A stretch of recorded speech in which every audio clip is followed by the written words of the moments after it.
Oh, they didn't notify us with a draft link, so we're already in the draft. Overlays also messed up. I'm sorry, one of the teams isn't doing things correctly.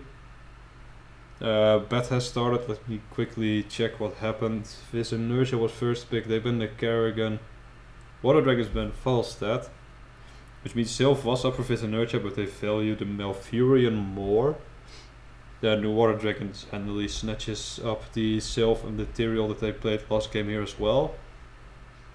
Then this Inertiae picks up Muradin. Solid Solar Warrior wouldn't really draft it this early, especially when Water Dragons already has the tank and there's still so many options. And the Zagara, who is pretty strong on this map if played well. I'm wondering if she's going Malwarnitis. Then we see a Artist ban on Water Dragons trying to remove the disable on the structures with Assault. And a Tiger's ban on Race Inertia because they're drafting Chen. Whoa. Slow down. I haven't seen this draft. Oh yeah, sorry, you don't have the link, but I can't end it out actually because it's the pick link for one of the teams. Right, okay. But I can confirm Chen is in play, so Aperture is gonna be happy. Titus is removed as a counter, but it's not like Water Dragons are gonna pick it anyway.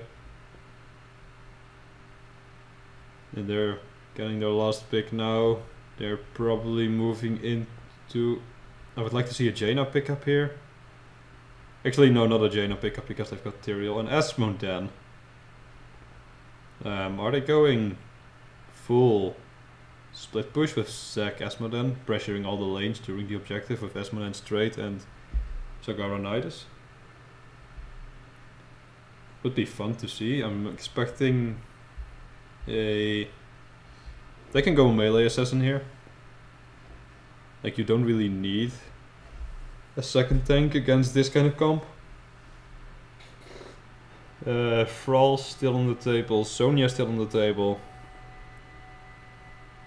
Johanna here actually wouldn't be too bad for the shrine control as well. Maybe a Diablo, but I don't think Diablo is that strong. Oh wait, oh yeah, sorry, they were still missing their healer. I'm looking at this on the OBS screen, so it's like way zoomed out. They got Oriel, which is pretty good. Sylph gives really good energy regen. And Greymane gives very high burst if you switch the crown properly. And so does Lima actually, so she should be able to just regen enough energy.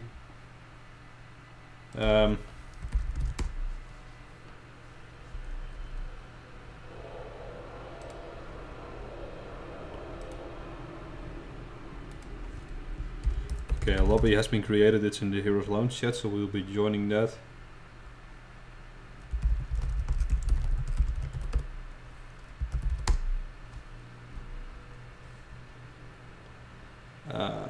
I'll be I'll be closing the bet because we'll be like 5 minutes into the game by the time it's done.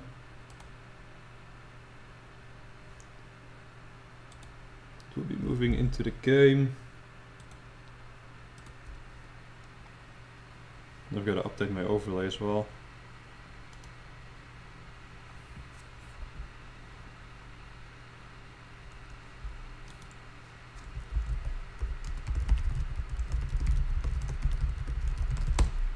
I can just swap the left and right teams. Get Aperture in. Finally. You had the lobby link. Oh, and it seems...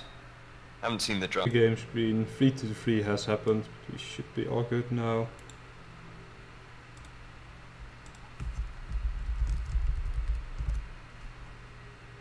This is Inertia on the right hand side.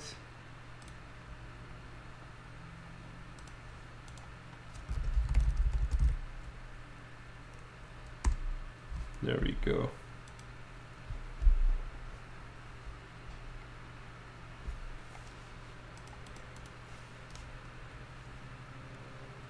Okay, everything should be good now.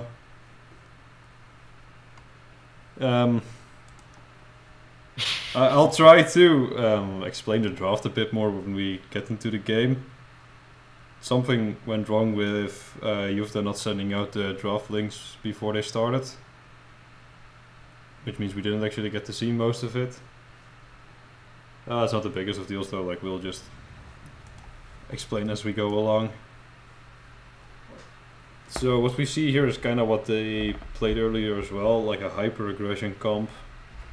Really wanting to smack some face, kill everyone. Peter will be playing the Chenpai, it seems. I'll be closely watching. Yeah, Aperture is top Chen EU on Hotstocks leaderboard, so he'll be... Whoa, not quite there yet, but close enough. you are on the leaderboards, like... You're at least in the top 100, like by win rate, you're top 10 I think. Top 10, yeah. Yeah, so that's pretty good, so he'll be judging. Just inform them that the casters are ready.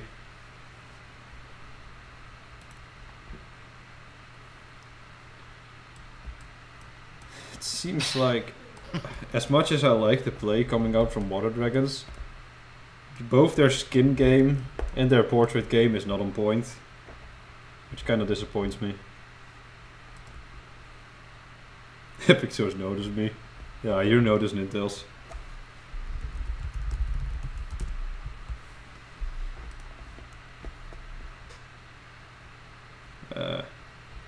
Asmodee and Zagara. So what I'm expecting them to do is Asmodee is going to probably join in the fight, try and poke with his Q build, sieging Rough at 1 probably, and then Blackpool at 10, which is pretty okay poke and can steal a lot of minions on the shrine. Meanwhile, they just try to like delay the fight, delay the shrine, while Asmodee's trade pushes the lane furthest away from the objective. Just have a praise be oh wow, Wolof is using some Dutch words, but I think it's understandable for everyone. Plus, emoji means emotion, not even emoticon, so pretty disappointed there. Mediocre Dutch skills. And one team was promising us like proper skin game, but I guess they just mean they're like full orc. Which doesn't even apply to Rexar, so still not impressed, no caster points for either team. I'll be introducing the, if I can zoom out here, the right hand side, Nintails on Zagara, Captain Rainer on the Melf, Estekopi on the Muradin, RLCL on the Asmodee and Peter on the Chen. If you'd be so kind to introduce Water Dragons on the left hand side. For Water Dragons, we have Jifta on Sylvanas, Kankali on Greymane, Nemo Hostrum on Leeming, Big Lupu on Tyrael, and Nabet on Oriel. Okay, and we do see Sieging Rough being picked up by the Asmodee, and recognizing that Taste for Blood is by now basically a trap talent. Only picked by people who read 2-year-old guides. And we see them move into the top lane for the early aggression. It's pretty smart. Like if you go Sylph, you kind of want to snipe a tower early if you have the chance. But at the same time, Zagara goes uncontested in the bot lane. Asmodee getting massive value there. Already 3 stacks on the Sieging Rough. Level 1 turn is pretty standard. Accumulating Flame for Chen. Maybe you've got an opinion on that, Aperture. I mean, it's not my favorite talent. I tend to go for regen or tank Chen. Yeah, I guess they're doing it because they've already got a heavy front line with the Muradin, so they are drafting Chen as the bruiser. Plus it's pretty good shrine clear.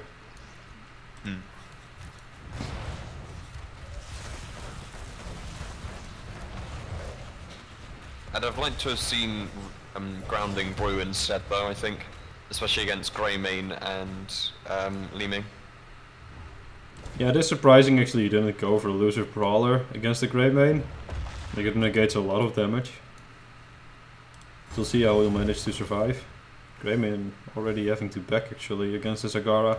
So she's doing really well drawing all the resources to her.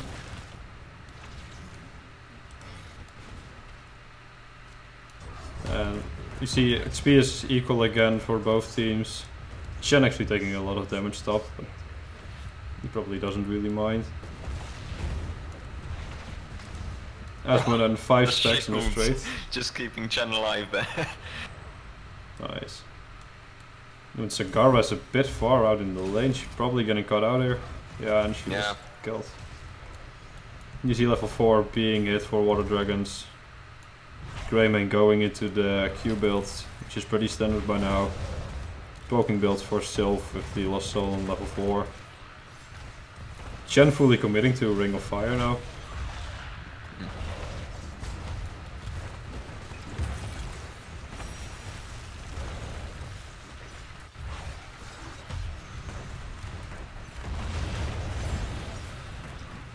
And we do see Sagara in the top lane now.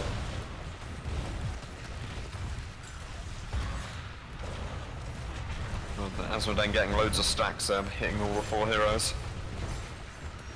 Yeah, he's already at 15 stacks, he only needs 10 more. That's 17 stacks, he's doing really well stacking up his quest.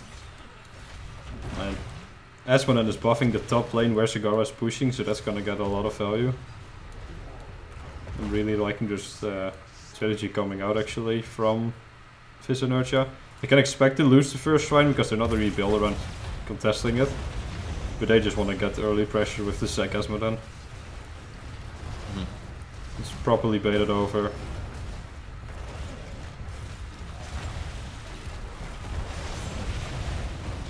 Oh, Sylvanas taking a lot of damage there. Oh, the stun there. I think Muradin's caught and body blocked in the middle there.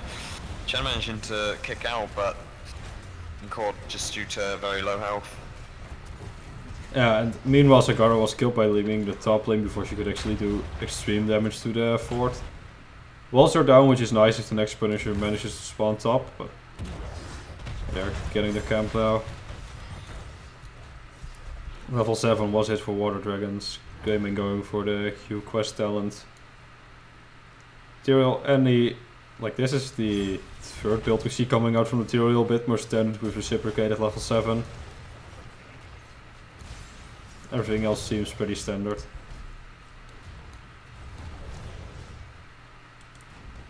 Spinach is clearing the wave. He's got... Oh, he already completed his Q quest. It's really well played by Rosael there.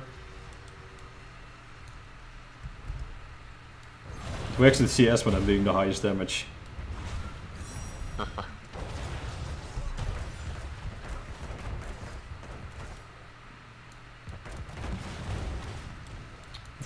Water Dragon's missing a bit of soak on bot lane.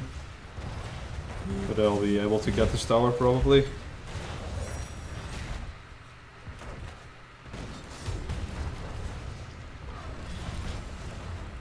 The stun from Muradin just missing there.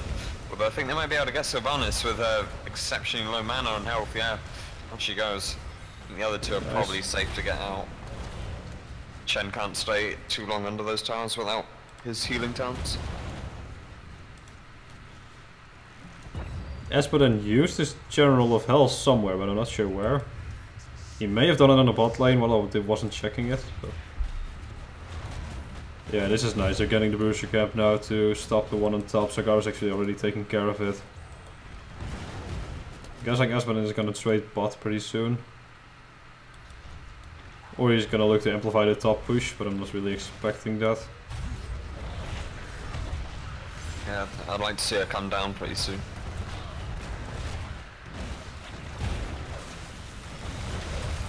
Well, good job by Chen just going straight for that Oreo. Oh, Sylvanas. Another heal from her keeping her alive. Chen standing way too close to the Li Ming, gonna get hit by all the missiles, which is why he's so low health at this point. Needs some heals from Malfurion, which he gets. Muradin also taking a lot of damage. I think he's gonna jump to safety, yeah. Chen also taking a lot of damage again. This is why I'd much prefer the brew talents, which give you more shields or shields quicker, which would easily prevent all that Li Ming damage coming out. Yeah, we did see Espeon was actually trading bot while the Bruiser Camp was pushing top. But they didn't really stall it out that long. It looked like pretty good in the beginning, but Orioles is stopping everyone off. Meanwhile, this is now a push with level 10 for Water Dragons. I'm not sure how they're going to be able to defend this. Espeon should be able to get some pretty good poke here though. The bot is still pushing. Li Ming took care of the top wave.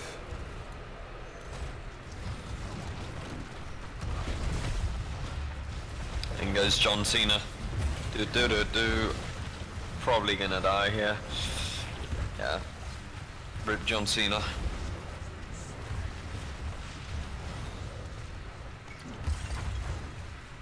Muradin's son just missing on the Greyman now. Potentially could have been a kill, but alas.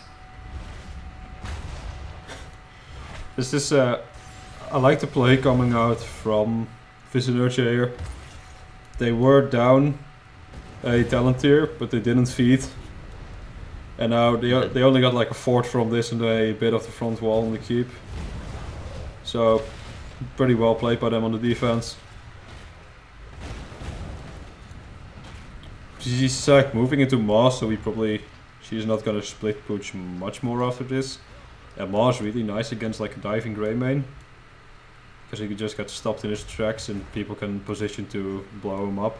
Especially with if you get a nice Maw Twilight Dream, that's great guessing.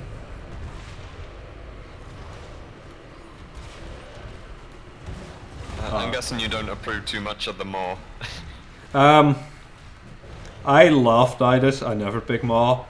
But in this situation I can get why they feel like they need the teamfight control and Wombo with the Melf Twilight Dream and the empowered Q from Esmeralda. Because otherwise winning teamfights against a teamfight comp is pretty hard. And just look at how much Esmeralda is chunking them down right now. There is a siege camp pushing bot, but Cigarro's taking care of it already. Esmeralda and meanwhile pushing in the wave. She had to go back after taking a lot of damage from Li Ming. He's already retreating. Muradin, a little bit on his own. He might jump out. Or no, he saves his jump. So the camp's just about to be finished off down there. And by the way, how do you feel about the Panda Pals pickup for Chen? Oh, I mean, slightly triggered for Panda Pals. I mean, Barrel is always my go-to because of the plays you can make with it. However, I think I'll have to accept it here because there's not that much burst damage here from this Inertia.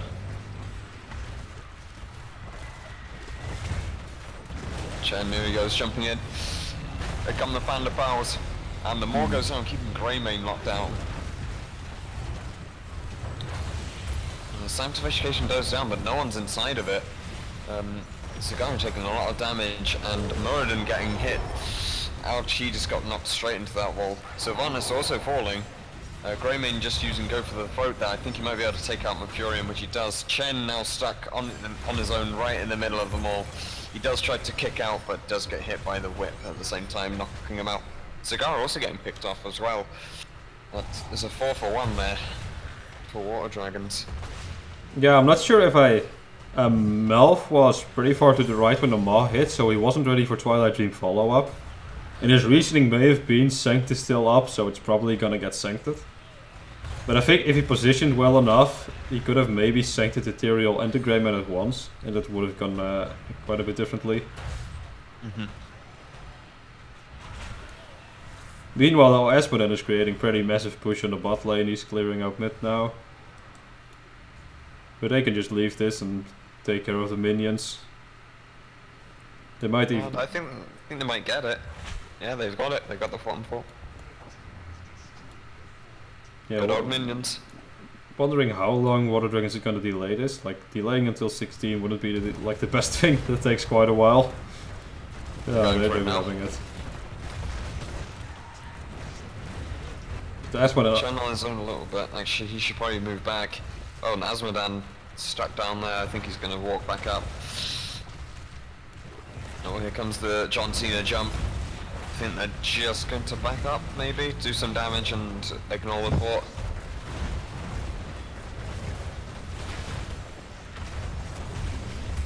Yeah, they're definitely going back up. Muradin taking a lot of damage from John Cena. Oh, the 4-man arrow there. No, oh.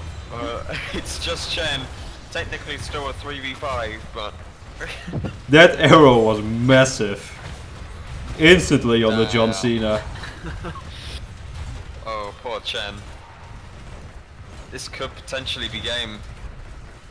Yeah, it very well could be. I think they're going the safe way though, getting mid keep. Yeah. think, yeah, the core will get rid of John Cena fairly quickly. I think they're just going to take out the wall and the mid-keep and then get out of there. See, now this is why you need barrel. That would be a perfect barrel. So yeah, they're just going to back off. It seems Panda Pals is being used as like a safety button, like, oh my god, I'm about to die. Well, the new Panda Pals you can use pretty offensively if you make sure that the Panda you're respawning at is in the back. You can DPS with the other two. Yeah, I would have liked to see barrel as well, or just better Stormer Fireplace.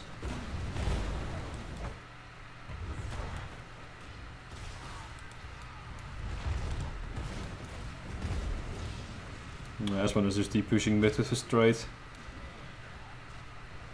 Like, they went from a position where they were actually equal in structures before the John Cena spawned to being like way down in structures and in levels. And it's a pretty significant power spike as well, considering they've got the vulnerable on the Shadow Dagger now for Sylvanas.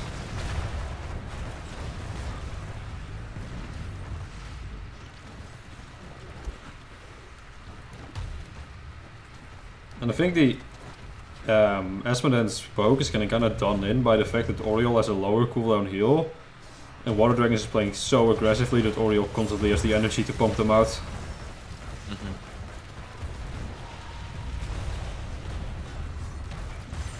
Oh, Chen getting hit by the vulnerability, taking so much damage. Cleanse is used on him, but he was drinking during it, ends up going down. Avatar has to be used as a safety button, but he just gets hit by vulnerable as well and killed by Li Ming. I think they are just going to go core here. Yeah. Pretty early sanked. Especially considering that one is still up. But there's so little follow-up though, like... So I think they can keep their core alive, sorry. Yeah, it looks like they're going to do it. Very little energy coming in from the Oriole here. Not sure what that's about. That Maw was beautiful, that Sanct was way too early. Yeah. I'd also like to mention that Big Lupo is making small upgrades to his build. Still though, the Holy Ground's missing here. Maybe because they're like super frontline heavy, but against a Melf, really, you value that 10%? Like, none of those beefy characters gonna die that quickly. And they both, I mean, Holy Ground is just OP.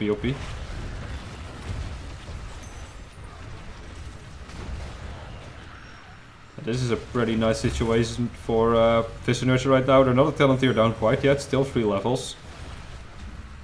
But they can maybe contest this shrine, while Asmodean is pushing the other lanes of his trade. A little bit early on the Muradin jump that ends up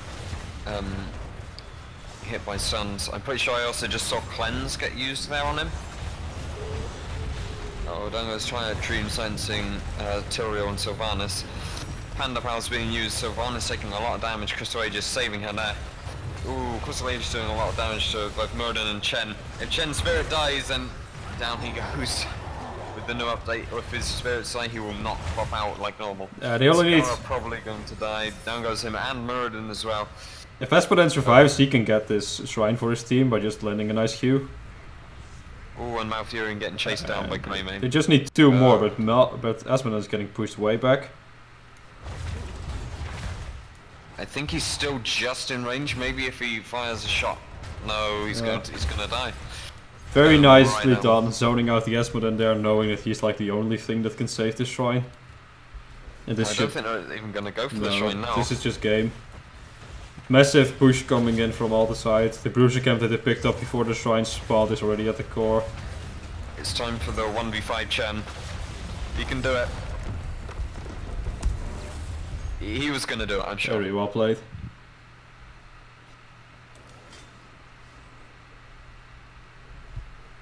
Yeah, it seems like they got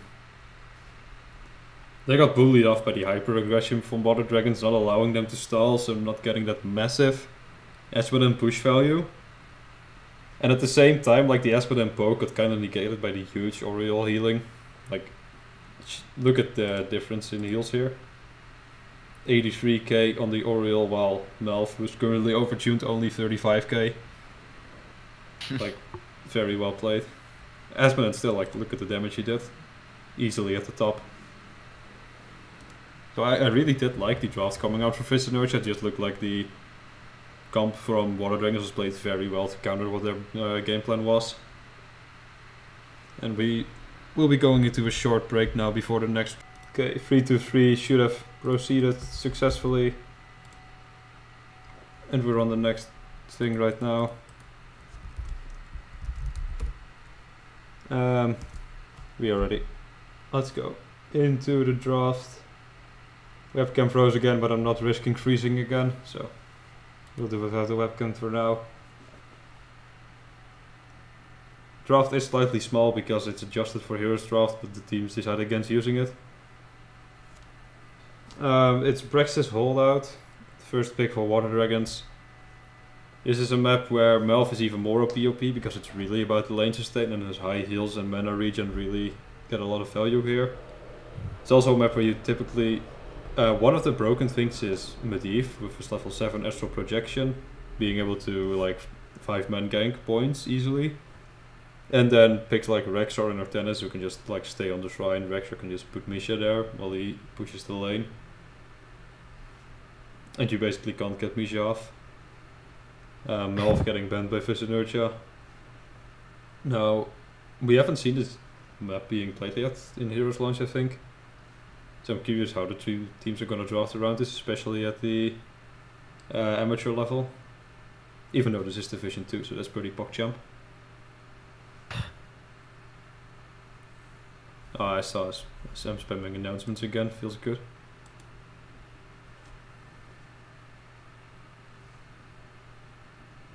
And they're picking, they really like Tyrael. Everyone likes Tyrael today. I think he's pretty, oh, and I'm probably getting blamed for not putting up the Reflow bet. It's gonna be alright, it's gonna be alright team. I'm making a new one right now. Technical SCV's on the job. Water Dragons, Fist Inertia. 10-minute time frame, minimum of 1. Start. And we see Li Ming being picked up. Maybe they felt like Li Ming was too OP in the last game against them. Still a pretty solid pickup. You get really strong poke around the beacons. And if you know they're there, it's really easy to hit them over terrain. The Arcane Orbs it is. And for all, pretty strong pickup in general. Really strong here because he has good lane sustain. You typically want a combination of strong lane sustain, mobility and good wave clear on this map to make sure you can get good value out of the objective.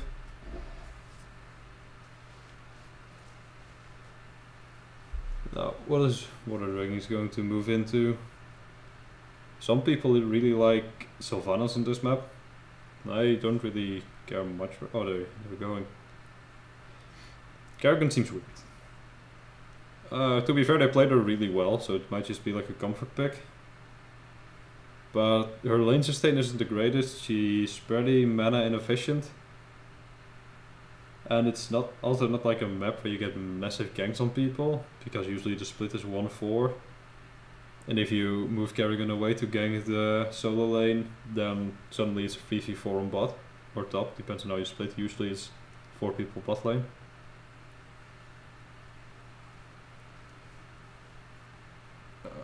And they pick up the Auriel again. So from Fist Inertia right now, I'd like to see Lunara being banned. She's really strong poke on this map, pretty good sustain, isn't too mana intensive, combos really well with the Auriel.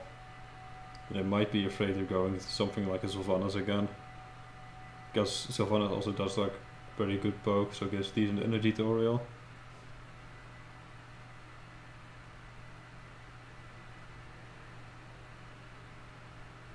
They are dipping quite heavily into their time pool on the ban Vala. I don't like that.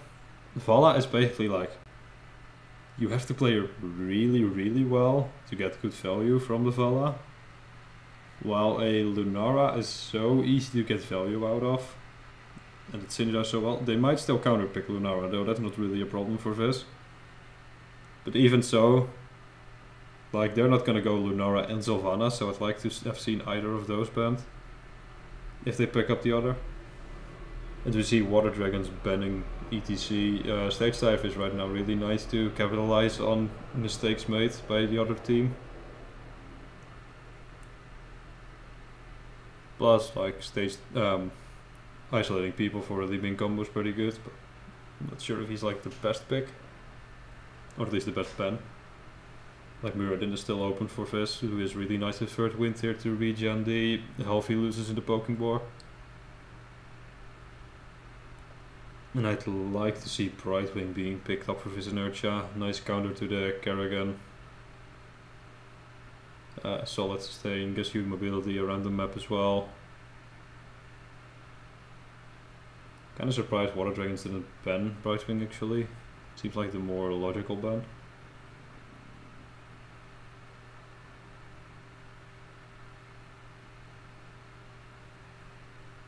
Then again, Viz shouldn't be pressured into the Brightwing pick now and let Water Dragons Ghost double support. Which is an option, but then I feel like they're a bit low in damage. Yeah, and they do pick up the Brightwing. Water Dragons right now, are they gonna round up their comp? They're gonna wanna range sustain. Lunara is still open, so I'm expecting that as a pickup. Like, not picking it up would be extremely odd if you ask me. And then there's still the option for a mage. I'd like to see Jaina, because Jaina has really good clear. She has good zoning, which means you can bully them off the shrines or like force them to take multiple blizzards. Water Dragons has also played Chromie, I think, but that may have been because Boombox from Sonya the Tank Engine was subbing for them.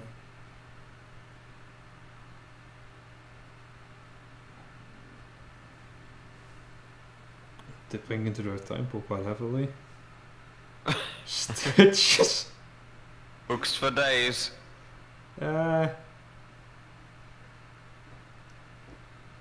What's the chance they're gonna be able to get like a good follow-up from this? 100%. Like coordinating your Kerrigan combo on the Stitches hook is pretty difficult. Oriel's just gonna knock them to safety. And Viz Inertia has like jump on the Muradin. They can do Emerald Wind on Brightwing. Thrall can sidestep with Wind Fury if the combo isn't on point. Li Ming has a blink as well.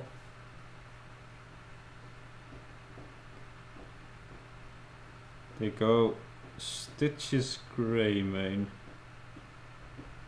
I'm not a big fan of this draft from Water Dragons. Not picking Lunara seems like a mistake. Greyman has a lower range sustain. And Stitches just seems kinda weird. Unless it's like really practiced. Maybe they'll go Helping Hand Stitches and just keep pulling Greymane back. Helping Hand is baseline. Yeah, exactly. Just like never use it offensively. It's just always help. Viz Inertia's going Medivh.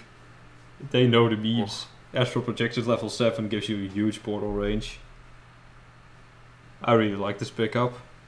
They have pretty good mobility around the map. They can rotate as 4 or as 5 with the Medivh portals for a gank. And it also kind of nullifies like the value you get from the Stitches hook or the Kerrigan combo if Medivh shields are on point. So it seems pretty good to me. Let's see if there's a... the lobby link is in. Here's one. No, you're already in. Nice. Your dedication will be rewarded. Ooh, we got a VIP, but it's not showing who. That's weird.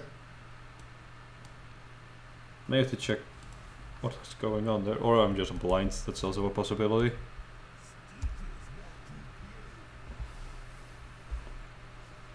I really like how Viz actually saved the Medivh pick for last. Oh, Astral Projection is on 13. Yeah, Frog is right. I'm sorry, level 7 is usually the Master's Touch. Mistakes have been made, please forgive me, boys. Oh, not the portrait. So, who do you think is... This again is like no boat. I do like how it's symmetrical though, with the masters at bottom, mid and top. Yeah, that is nice. Back to the game. Who's gonna match Thrall?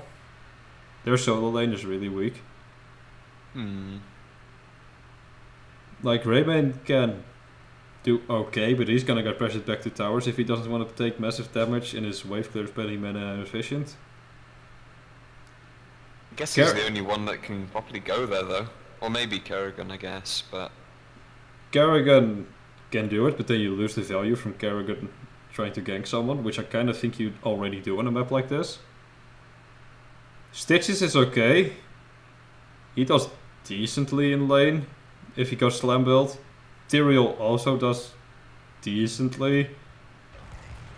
But then you kind of miss the isolation. Okay, and I'll be introducing the right hand side again. Fizz Inertia with Ninetales on the Li Ming, and it seems we already have a pause.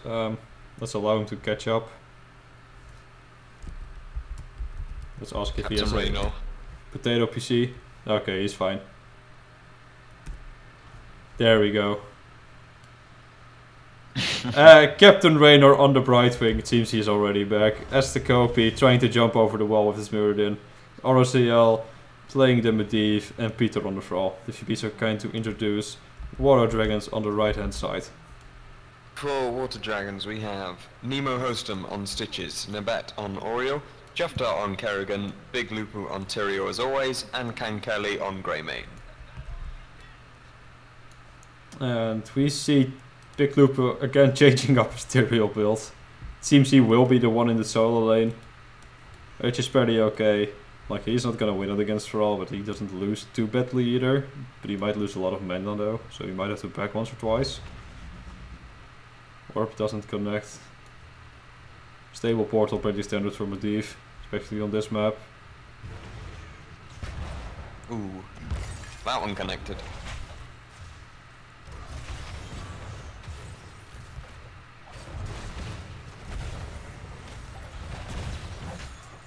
Well, the stun hit on Kerrigan allowing her to get hit by a lot of missiles there.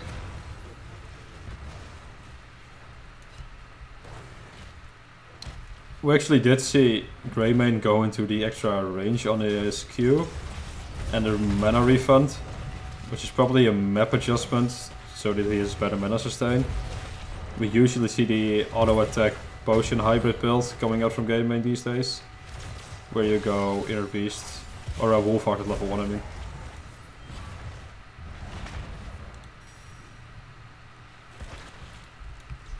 What actually surprises me quite a bit here is Tyrael not moving into Regen Master this game, because it's so easy to stack on this map. Oh, Greymane getting hit by the stun and the Li Ming orbs and the Arcane Rift. I think he's just gonna dodge that. Seems so close to hitting that last Arcane Rift. Just disengages past it. Medivh's shield on Brightwing was really on point, negating the Greymane burst. Shame he didn't get the kill there, but still pretty good play.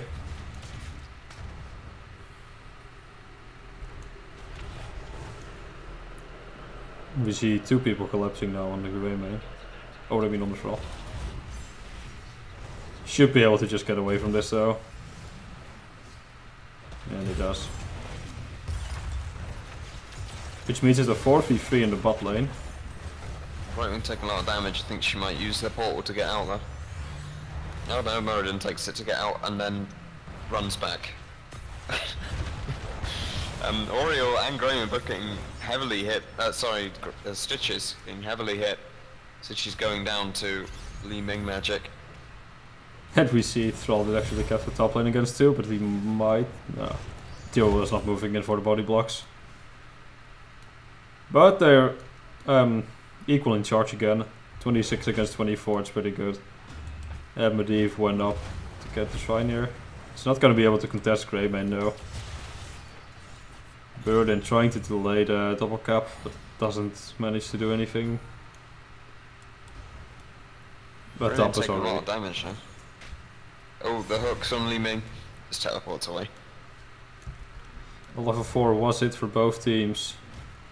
Regen Master for the Stitches.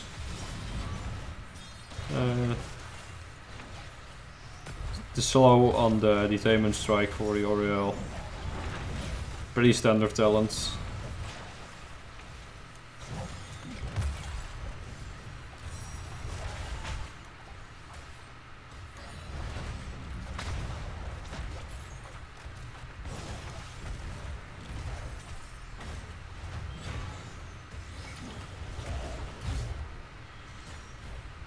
Oh no, forgetting. Oh, wait. Did he just go through the portal through Greymane? Oh, Tyrael taking big damage from the Li Ming. The Arcane Ref nearly killing him as well. Garrigan lost the trade with Muradin there, having to back off. Didn't manage to kill him, but Oriole coming in now. So he only got 2% from that. That said, Budif is now moving to the Muradin. Greymane didn't get the globe, got rooted by the thrall. Li Ming trying to stall against Stitches, maybe not the best plan. Hook misses.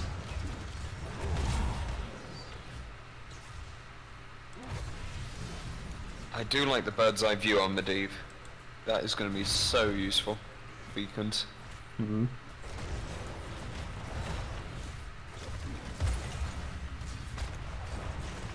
Kerrigan jumping in on the fog. This protection does keep him alive for the initial, but keeps him away from the portal. Oh dear. Down goes Thrall. I think Muradin is losing bot as well, yeah. Yeah, he's got to leave.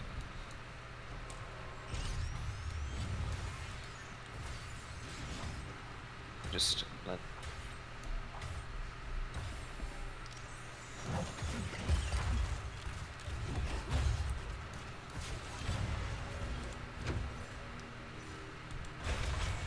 Water Dragons, knowing they've got the advantage now, they're just pushing down the top gate. It's also the lane their wave is gonna spawn in, so that's pretty beneficial. Bit of an early shield there.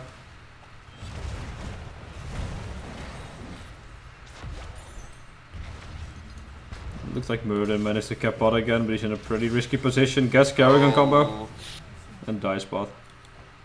Poor Muradin.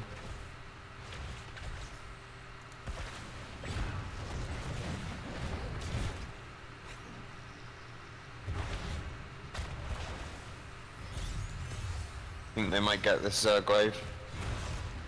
Yeah, there's 100 Zerg wave going over to the side of Water Dragons. And they pressured top gate already, so this is pretty easily gonna tear through the fort. Probably won't do much to the keep though.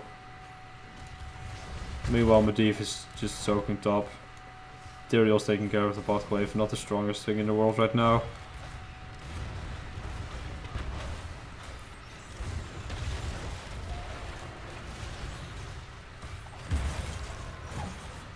Hook misses. And it's 5v4 right now.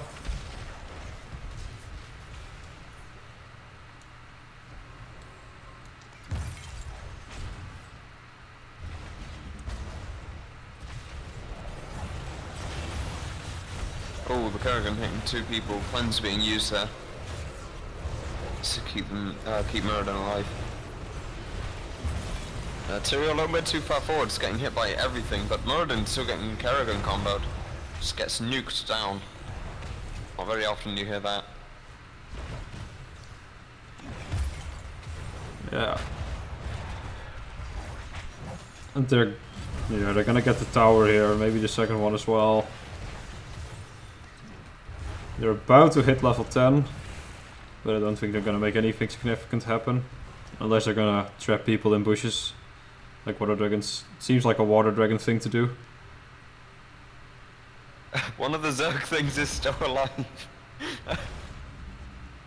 Which is actually stopping this camp from spawning. There he goes.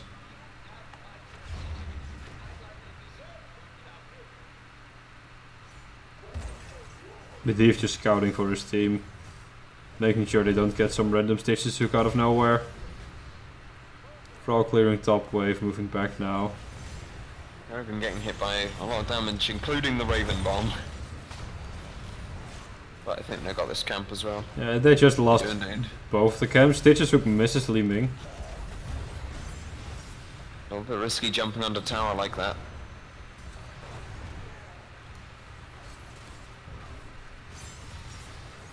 Yeah, they're just showing like we've got level 10, you aren't able to stop us here.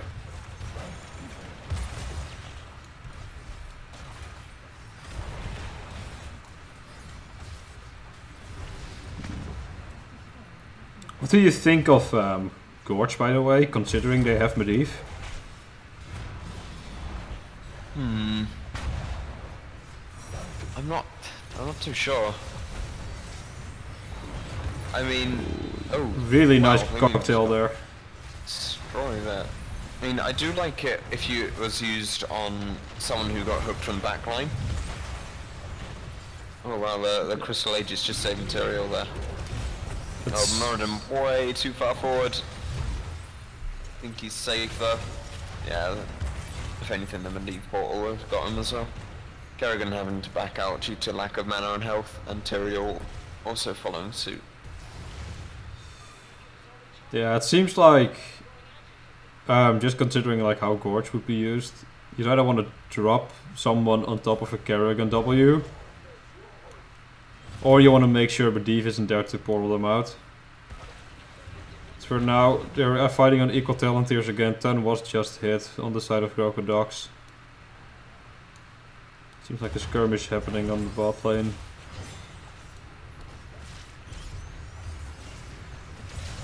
I think, yeah, Brightwing's gonna get caught by that. The combo just gets nuked down. Avatar to be used as a safety button, but even Avatar isn't enough to beat the damage. Leyline 2 having to be used just to keep Medivh safe, but he's certainly not got any time to turn to a crow. Oh, he pulls out and turns into a crow. Okay, never mind what I was saying. Yeah, they're just pressured out right now, and Water Dragons can easily capture shrines, get the merc camps. Respawn timer on the easy ones is only 130, so it's pretty easy to just constantly spam them in between the waves.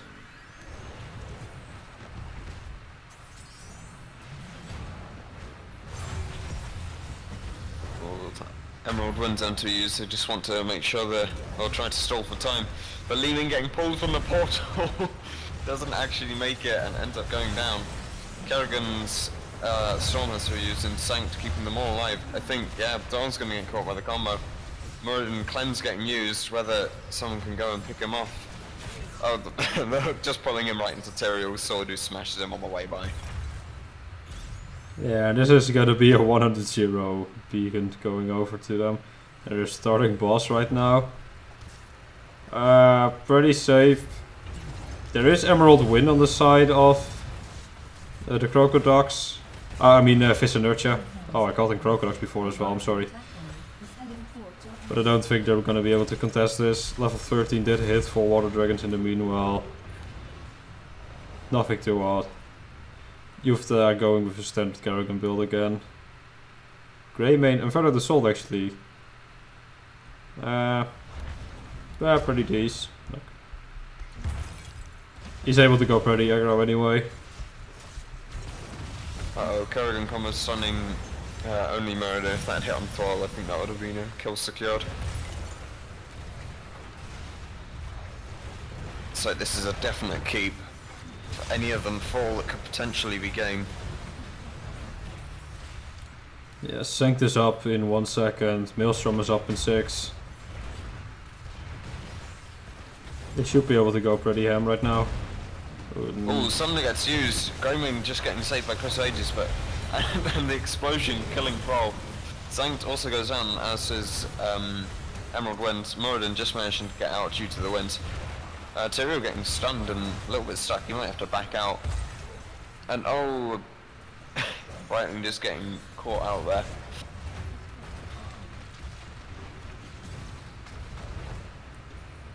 Yeah, this won't quite be game, but bear in mind that boss is now coming towards the core. Yeah, it looked like that Thunder was gonna turn it around a bit, but then a beautiful Divine Aegis Sanctification saving everyone on the team. Core shields will be broken, they won't be taking significant damage. Now Water Dragons is just gonna... Oh, they're not bothering with the camp even. Guess they figured we're just a bit too low on mana to risk it. It's not really that worth to get the camps right now. They just got their own ones, nice and safe. Meanwhile, they're probably gonna hit 16, 13 roughly equally. Bit easier for Vis Inertia to hit 13 because waves are so close to them now. It seems like they're afraid even to take the camp. Like they're just feeling the invade. Medivh showing them all where they are at the minute. Oh no. Leeming far too overextended, and even with the vision warning from Medivh, still gets caught out. Oh, nice under there, taking 4 people, but Sanctification keeping them all alive. Thrall realizing his mistake of being stuck under there, ends up getting picked up, as does Brightwing. Medivh getting stopped from going to the portal, just manages to get through in time. Murden, on the other hand, a little bit stuck here. He is currently protected, and now he doesn't just to get out. Yeah, that felt like a bit of feet right there. Oh, Greymane just getting picked off there. Is it time for some vengeance? No, the core's falling rather low at the minute. There's a catapult as well. Catapult is focusing tower though. Those catapults have to be dealt with. They can't keep pushing. They might just get stitches, but they have to deal with those catapults. Okay, Looming's got him. It took 32%. So much core damage. Like, it might seem like they salvaged that situation, but I'm wondering why Vis Inertia decided like, oh, we're pretty much a talent tier down and Li Ming just died, let's go boys. It seemed like really wonky decision making. I think at this point it's a last ditch maneuver. They can't afford much. They can't really even afford an Ultralisk for the enemy team. Yeah. In the yeah, as long as Water Dragon stays as 5 right now, it's pretty much their game to lose. The Ethereal is still hiding as level 16. Is he going blood for blood again? Oh no, Thrall's looks like he's gonna get picked up here. Just gets knocked around everywhere. Oh no, someone triggered the boss because now that boss is angry. And Murden having to retreat out. And oh! Wow, no one went for the beacons and now Inertia has a 100% wave. That's the best stall I've seen in quite a while.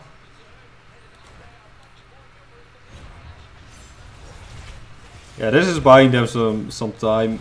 If they didn't have that cap, then it might have just been going core for Water Dragons, considering the Thrall ripped. Right now they're hanging on to a lifeline. Like 100% Zerg wave, 16 minutes into the game, didn't even get front gate. Well, I mean, it knocked a tower to half health, right? Yeah, I mean... it's probably the best thing they could have hoped for, but it's still not much. At least they've got the waves pushed out a bit, so they don't have to worry about catapults for a while. Seems Water Dragons Medivh to scout here. Yeah. Aim before dank camp steals by Medivh? No. They're just taking their camps now, making sure that they keep the vision in the lane. But it seems like Water Dragons doesn't like it. They want their Bruiser camp. It's their Bruiser camp now. Murding just about to mount, gets hit by a Raven Bomb. It's pretty smart to just back off now. They're a talent tier down. They don't want to get caught out here again. 16. Just gonna finish off these catapults, I think. 16 should hit any moment now.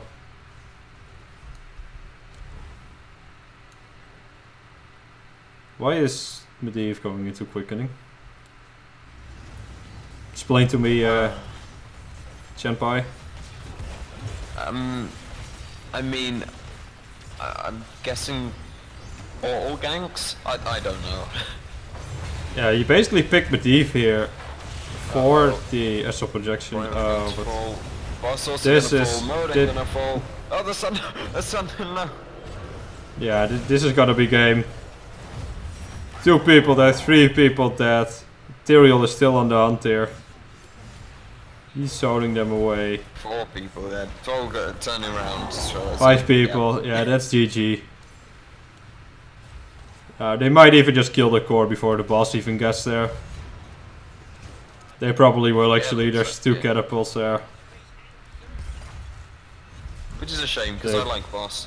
Oh, boss on this map is awesome. Great play coming out from Water Dragons today.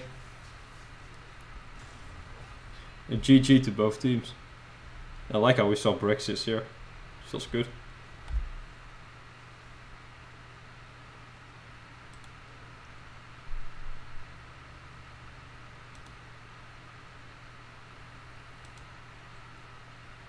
Let's see, Tyrael did pick talents this game though, so that's pretty good. Still blood for blood though, Dan's game. He might just really like having an extra button to press.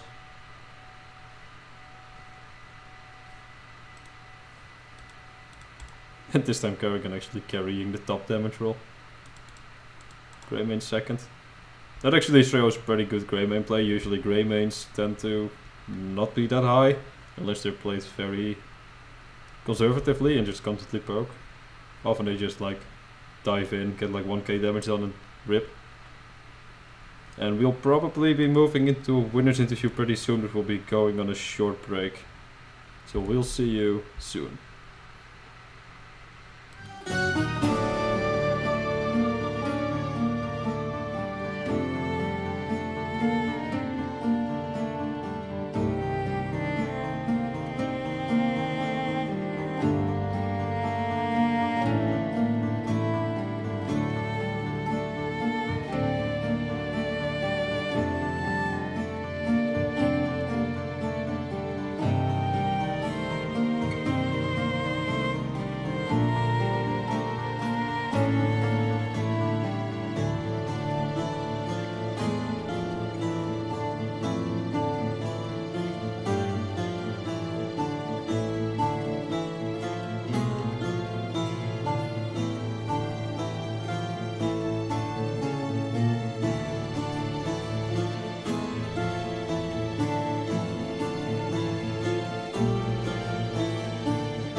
Yeah, camera is ripped. Welcome back stream, we are here. Nemo Hostem is in the casters lounge with us for the winners interview. Nemo, first of all, congratulations on winning 2-0 in both your series today. thank you. Let me just see if I can turn on the cam real quick. There we go. So let me hop right into the questions. I'm mostly interested in the draft. Oh, and one thing. You were playing with Sleep Zero for your first series, I think. Yes, we were. Do you So, yeah. do you play with him more often, or did you just sub him in? It's like a last ditch. We have not played a lot with him. We have played 2 matches only with him, and we are considering him maybe join us for Okay. season 2. Okay, that's pretty nice. And are you then considering having a 6-man roster? Or swapping someone out? Excuse me, I didn't hear. Are you considering having a 6-man roster for season 2, or are you gonna swap someone out? Yeah, we have actually already 6 or 7 members. Oh no, oh, that's pretty handy.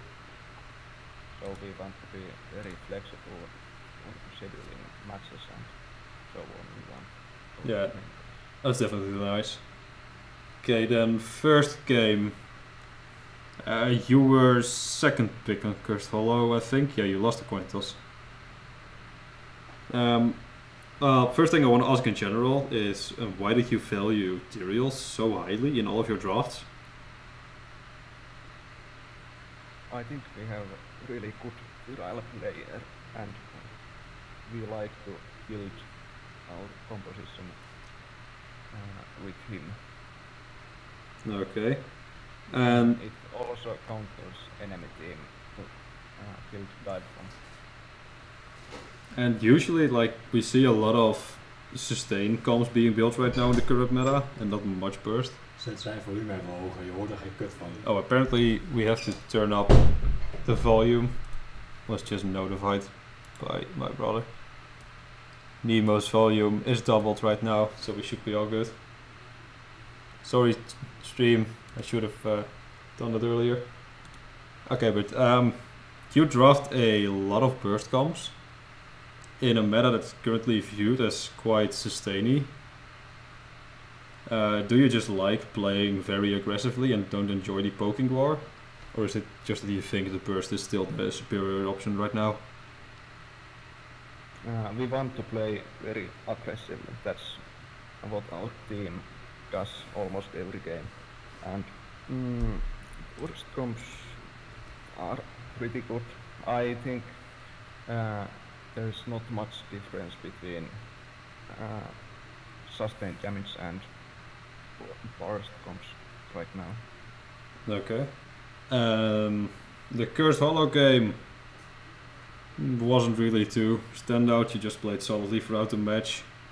Seems like they didn't get any value from ETC. Like, he never really hit a good mosh pit, and he often went in with a Q and then just walked out again.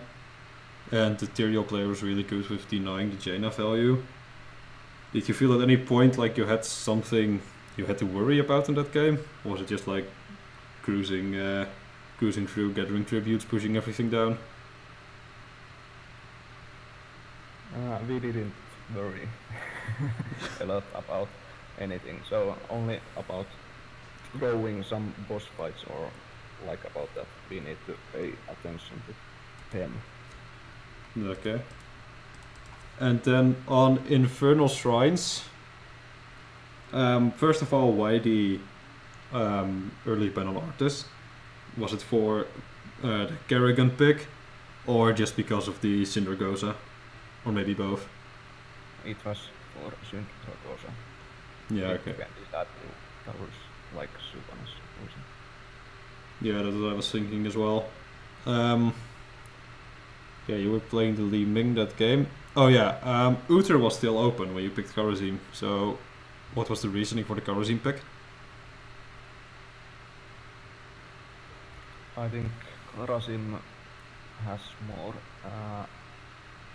movement speed and it can dash to other players, so it is easier to if he gets caught. Yeah, so just kind of like playing into your aggressive playstyle. Yes. Okay. Yeah, I was actually considering like in the game, are they gonna go 7-sided? Because it looked like Palm was dangerous considering the wombo potential on their side. But I mean, you didn't really ever get caught out much. They didn't really play the wombo extremely well. What did you think about the Gaslow pick? I love a Gaslow pick. It's always nice. But what was your like reaction in the draft? Like, oh, what are they gonna do with this? I was like, oh yeah, we got Gaslow over here. We need to pay attention to. Yeah, it seemed like a bit of a weird pick, especially when you had like Li Ming available to clear the turrets. Yes, it was nice. They did nearly get the Punisher in the late game, and you zoned out the Esmoden pretty well, making sure they didn't get like the dunk for the last 2 minions. Were you like at all worried that it might swing at that point? Or were you like, even if they get this, it's still pretty easy because we're just so far ahead? We wanted actually first to let them take the Punisher, but after they were so low, so we wanted it back, and only Asmodan was alive, so we chased him and finished the game. And by planning to let them have it, were you planning to just go core afterwards? Like just ignore the Punisher? Def and take camps and then maybe go core with next Punisher. Okay. Then the first game against Inertiae again. Early Teriel, like that. Reasoning for the Greymane over the Lunara.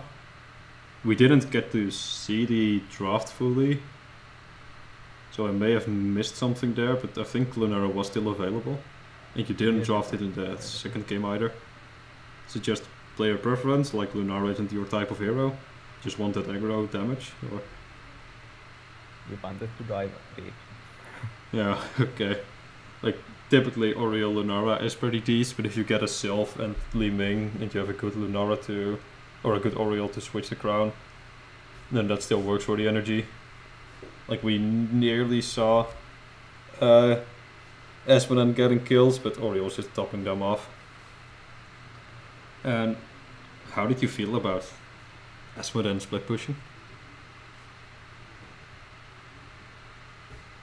It was pretty good for them, so we needed to def him a lot, because the split push could make XP difference either, and so we needed to pay attention to them, to Asmodan, and flank him sometimes. Yeah, it seems like you were dealing with it pretty well though. And especially like with your aggressive playstyle, getting ahead early really makes an Esmoden comp surfer. Like they want to pull it out to the late game, and if you can manage to close it out early, they don't really care. Esmoden can't really choke the map as much anymore.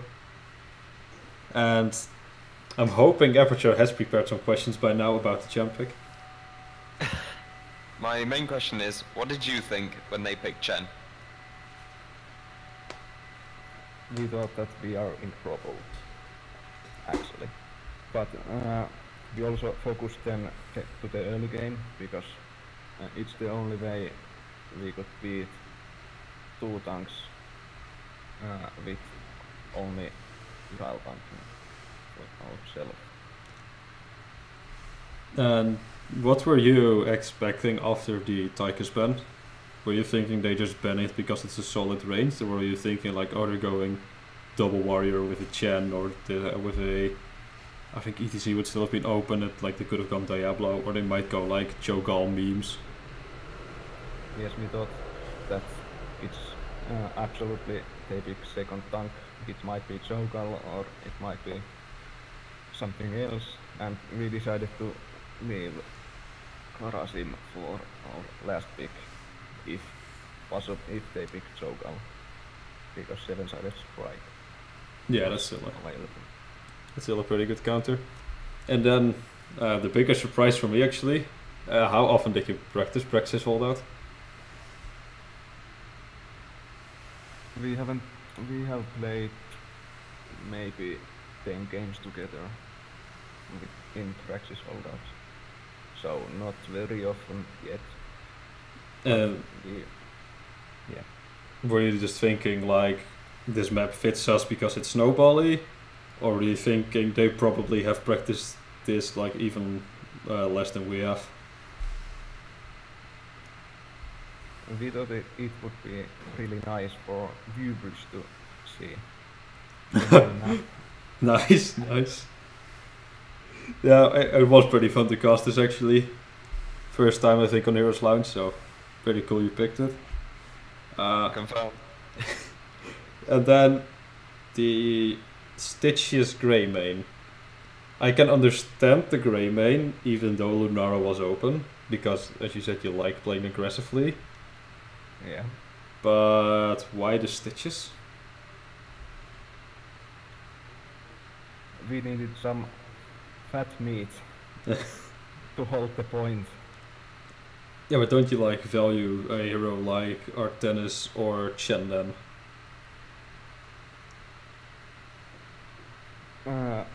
Yeah, we actually discussed about Arthas a lot, but it was, for me, Stitches was a little bit more comforted than Arthas. Oh yeah, you were actually playing the Stitches. Yeah, I So played this- it. Oh, pretty nice. I don't think Stitches got that much value though. But I think you just kind of like stomp them after a while. When you got the 100% Wargrave, it's pretty hard to get back on the map. Personally would have loved to see something like Artenis or Chen, but too bad. Still happy with Sabrex's holdout though. And then I think that's it for my questions. Aperture, do you have any left? No, nothing else from me. Okay, and Nebo, do you have any questions for us? No, not for you, but thanks for viewing and let's see in finals. Nice, nice. I like the confidence. Okay, thank you for coming to the interview, and GG's. Yeah, GG's. Bye. Bye. Goodbye. Okay, everyone, that was Water Dragons versus Visit Inertia. Again, a 2-0 for Water Dragons. Thanks for tuning in. I'm sorry that we had to restart the stream a couple of times. Should be fixed by next week, hopefully. I hope you appreciate the fedora. Let it come, especially for this one stream. Might wear it more often. I hope Aperture gets a face cam so he can show his glitter fedora too sometime. Requesting crowdfunding for good webcam. Yeah, we'll start a crowdfund. We'll make it happen. I trust in agents to get some money together. You hear it, agents. Get started, Froke. You know you want it. Yeah, thanks for tuning in. I hope you liked us casting, and we'll see you later. Bye bye. See you later.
There we go.